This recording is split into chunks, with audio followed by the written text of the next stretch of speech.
Sampurasun, mugi rahayu sagung dumadi.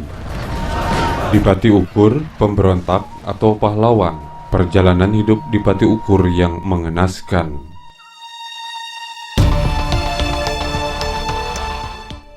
Membicarakan Dipati Ukur tidak kalah menarik seperti halnya membicarakan kisah Perang Bubat. Mengangkat sejarah Dipati Ukur bukan berarti membuka luka lama, apalagi mengorek sentimentalisme dangkal kesukuan. Namun sebagai salah satu agar kita bisa memahami sejarah yang terjadi di masa lalu. Dalam disertasi Edi S.E. Kejati pada tahun 1979 dengan judul Cerita Dipati Ukur Karya Sastra Sejarah Sunda menyebut lebih dari 20 naskah yang menyinggung Dipati Ukur yang kemudian dibaginya dalam 8 tipologi, yaitu versi Galuh, Sukapura, Sumedang, Bandung, Talaga, Banten, Mataram, dan Batavia. Ada beberapa versi yang menceritakan kisah Dipati Ukur seperti yang disebutkan tadi. Ada yang menganggap Dipati Ukur sebagai seorang pemberontak, dan sebaliknya ada pula yang menganggap Dipati Ukur sebagai sosok pahlawan. Hal ini diserahkan kembali kepada masing-masing melihat sejarahnya dari sudut pandang yang mana. Wangsanata adalah putra Pangeran Adipati Cahyana yang berasal dari Jambu Karang yang kini terletak di wilayah Banyumas. Ia terpaksa menyingkir ke wilayah Priangan karena daerah leluhurnya itu dikuasai oleh Panembahan Senopati dan hegemoninya itu terus berlanjut hingga diteruskan oleh para keturunannya. Setidaknya begitulah yang dituliskan naskah Sunda Mangle Arum terkait asal-usul Wangsanata yang kelak dikenal sebagai Dipati Ukur. Bagi masyarakat Banyumas, Pangeran Jambu Karang merupakan leluhur yang menjadi asal-usul berdirinya daerah baru, yakni Perdikan Cahyana Purbalingga Banyumas. Dalam cerita rakyat setempat diceritakan, Pangeran Jambu Karang merupakan tokoh dari Sunda yang masih beragama Buddha. Tempat tinggal Wangsanata di daerah Pasundan kemudian adalah Tatar Ukur, wilayah yang dikuasai oleh Adipati Ukur Agung. Tampaknya daerah ini adalah kerajaan yang tidak terlalu besar, karenanya gaungnya tidak sekeras kerajaan-kerajaan Sunda lain, sebut saja Kerajaan Galuh, Kerajaan Pakuan, bahkan Kerajaan Sumedang Larang. Namun demikian, Tatar Ukur menjelma menjadi termasyhur karena keberanian pemimpinnya dalam menentang sikap keras Sultan Agung Mataram. Di Ukur, Wangsanata berkembang menjadi seorang pemuda yang giat, tekun, dan lincah. Kelebihan-kelebihan yang dimilikinya itu tidak hanya menarik perhatian Adipati Ukur Agung, namun juga menarik cinta putri sang Adipati. Tidak ingin kehilangan kesempatan, penguasa Tatar Ukur itu pun segera menikahkan putrinya dengan Wangsanata. Semenjak itu, posisi Wangsanata di kerajaan Ukur semakin kuat. Ketika mertuanya tutup usia, Wangsanata naik tahta menggantikannya. Dengan posisinya itu, Wangsanata pun dikenal sebagai Dipati Ukur, penguasa Tatar Ukur. Menurut Profesor Sugeng Priyadi dalam Perdikan Cahyana, tidak ada nama sosok Wangsanata di Perdikan Cahyana. Cahyana adalah sebuah perdikan Buddha. Setelah diislamkan Mataram, Cahyana menjadi perdikan bercorak Islam. Semasa kepemimpinan Makdum Hussein, Perdikan Cahyana masih dalam wilayah Pajajaran. Selanjutnya, Perdikan Cahyana terlepas dari kekuasaan Sunda Pajajaran. Maksudnya adalah Kerajaan Galuh.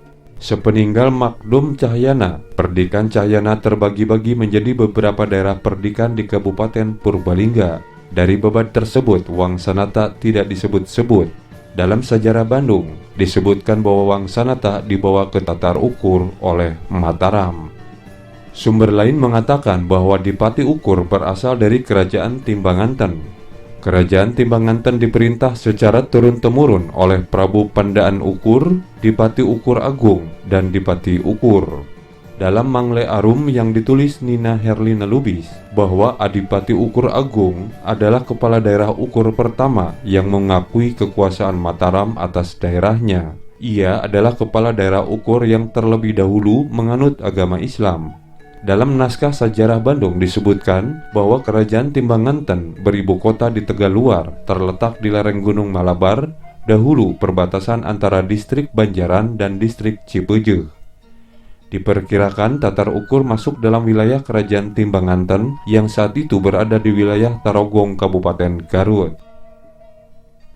Dalam artikel jurnal yang berjudul Dipati Ukur dan Jejak Peninggalannya di Kecamatan Ciparai, Kabupaten Bandung, Lasmiati mengungkapkan bahwa Ukur memiliki wilayah yang sangat luas dan mencakup beberapa bagian wilayah sejumlah kabupaten di Jawa Barat saat ini. Menurutnya, wilayah yang ada dalam kekuasaan Dipati Ukur meliputi Sumedang Larang, Karawang, Pamanukan, Ciasem, Indramayu, Sumedang, Sukapura, Limbangan, dan Timbanganten. Sementara itu, di Mataram, Sultan Agung tengah menggalakkan politik ekspansif. Setelah berhasil menguasai daerah-daerah di Jawa Timur, penguasa terbesar Mataram itu pun berencana melakukan penyerangan ke Batavia, yang ketika itu mulai berkembang sebagai kekuatan yang mengancam. Untuk mendukung perangnya, Sultan Agung mewajibkan penguasa-penguasa Priangan yang ada di bawah hegemoninya untuk mengikuti perang tersebut. Karena penguasa Sumedang memiliki kasus yang belum selesai, Sultan Agung memilih Dipati Ukur untuk menjadi komando orang-orang Pasundan. Pada tahun 1628, perang akan segera bergejolak. Dipati Ukur adalah seorang wedana yang memimpin sebuah pasukan besar untuk menyerang Batavia. Kenapa perintah pergerakan pasukan Sunda tidak dipercayakan kepada Sumedang Larang? Saat itu Dipati Sumedang Larang adalah Rangga Gede. Ketika Pangeran Dipati Rangga Gede menerima sanksi politis dari Sultan Agung dan ditahan di Mataram, jabatan Bupati Wedana Priangan diserahkan kepada Dipati Ukur dengan syarat ia harus dapat merebut Batavia dari kekuasaan Kompeni. Tahun 1628, Sultan Agung memerintahkan Dipati Ukur untuk membantu pasukan Mataram menyerang Kompeni di Batavia.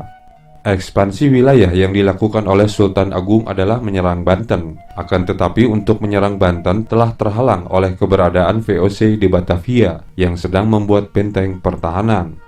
Untuk itu Sultan Mataram menghendaki Dipati Ukur yang telah diangkat oleh Sultan Mataram sebagai Bupati Wedana itu agar sanggup membantu Sultan Mataram mengusir VOC.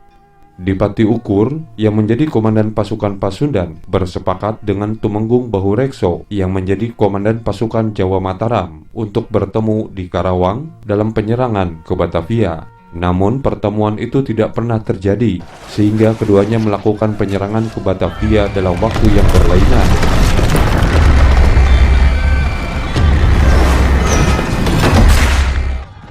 Penyerangan yang tidak efektif itu tentunya mudah dipatahkan oleh tentara-tentara Kompeni yang memiliki persenjataan lebih maju.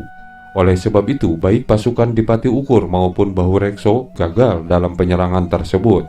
Menyadari bahwa hasil perang itu tidak akan menggembirakan Sultan Agung, Dipati Ukur hanya memiliki dua pilihan, mati dieksekusi oleh Sultan Agung atau mati membela diri.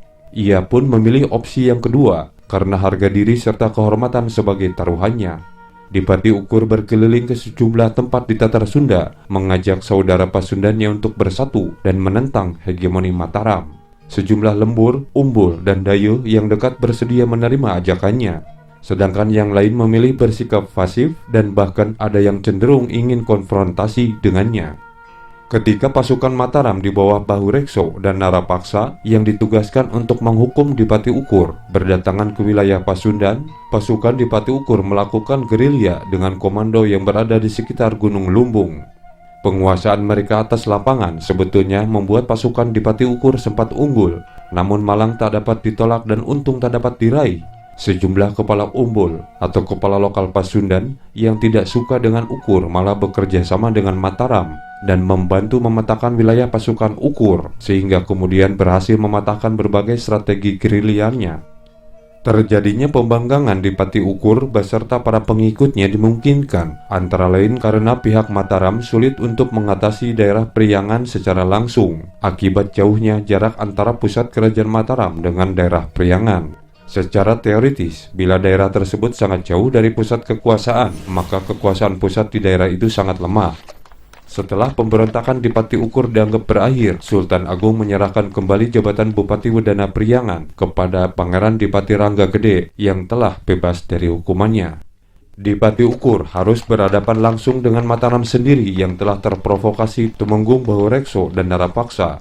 Justru, perang melawan Mataram inilah yang menjadi pusaran konflik yang telah menyita tenaga dan pikirannya. Bahkan, pimpinan manusia Sunda lain, yakni Wirawangsa, Somahita, dan Asramanggala, yang diajak angkat senjata menikam dari belakang dan melaporkan niat pemberontakan di Pati Ukur kepada Sultan Agung Mataram.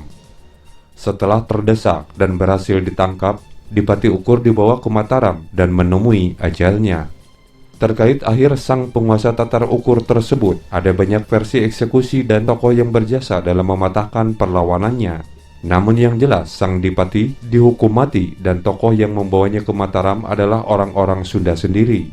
Menurut Karel Frederik Holle, penangkap Dipati Ukur adalah pemimpin 3 umbul dari Priangan Timur, yaitu Umbul Sukakerta, Ki Wirawangsa, Umbul Ki Haurbeti, Ki Astamanggala, dan Umbul Sindangkasi atau Ki Somahita. Sedangkan dalam naskah Dipati Ukur yang berada di Leiden dan ditulis oleh R.A. Sukamandara, disebutkan bahwa sang Dipati ditangkap oleh pasukan yang dipimpin oleh Adipati Kawasen Bagus Sutapura. Namun yang jelas, Umbul Sindangkasi, Umbul Sukakerta, dan Umbul Cihaurbeti mendapatkan piagam penghargaan dari Sultan Agung, dan jabatan mereka menjadi bupati dengan mendapatkan sematan gelar Tumenggung yang dibubuhkan dalam pitekat atau piagam Sultan Agung Mataram. Ada hal yang bisa dipetik dari kisah Dipati Ukur ini adalah keberanian dan sikap kritis Dipati Ukur melawan Belanda di Batavia atau Mataram, memegang keteguhan prinsip yang dianggapnya benar, terlepas dari versi benar atau salah yang dilabelkan pada diri Dipati Ukur. Itulah sejarah singkat Dipati Ukur yang pemberani dan mempunyai sikap kritis dalam dirinya. Apalah arti sebuah penafsiran seorang pemberontak atau pahlawan, tergantung penafsiran masing-masing yang berbeda. Namanya sudah abadi dalam setiap ingatan manusia dan tertera menjadi nama sebuah jalan di kawasan pendidikan di kota Bandung. Dalam rangkaian peristiwa yang saling jalin-menjalin tersebut, kita dapat mengambil kesimpulan bahwa kehormatan dan keserakahan adalah 2 hal yang berlainan. Meskipun balasannya adalah kematian, kehormatan mesti ditegakkan. Sedangkan keserakahan, meskipun tawarannya adalah kebahagiaan, mesti bisa dijauhkan. Bukan hanya demi kebaikan yang sesaat dirasakan, namun juga demi catatan sejarah yang abadi sebab dituliskan dan menjadi bacaan banyak insan di setiap zaman. Keserakahan memang tidak mengenal asal bangsa, namun bersemayam di jiwa-jiwa haus kuasa, sehingga ia menjelma menjadi raksasa penyiksa yang bahkan bisa saja berasal dari satu kelompok bangsa dan bahasa yang sama. Ingat saja, pemangsa bisa hadir dari orang terdekat yang berada di sekeliling kita. Jangan berlebihan curiga, cukup mawas diri dan selalu waspada.